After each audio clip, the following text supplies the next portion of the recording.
رسول الله صلى الله عليه وسلم الذي تفوته صلاة العصر كأنما وتر أهله وماله. ഹബീബായ റസൂലുള്ളാഹി സ്വല്ലല്ലാഹു അലൈഹി വസല്ലം തങ്ങൾ പറയുകയാ, അസർ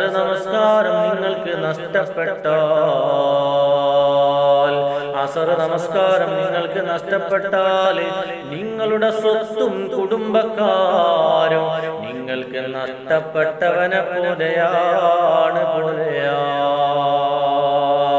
അല്ലാഹുവിന്റെ ഹബീബ് പറയുകയാ, അസർ നമസ്കാരം അത്രയും പ്രതിഫലമുള്ള നിസ്കാരമാണ്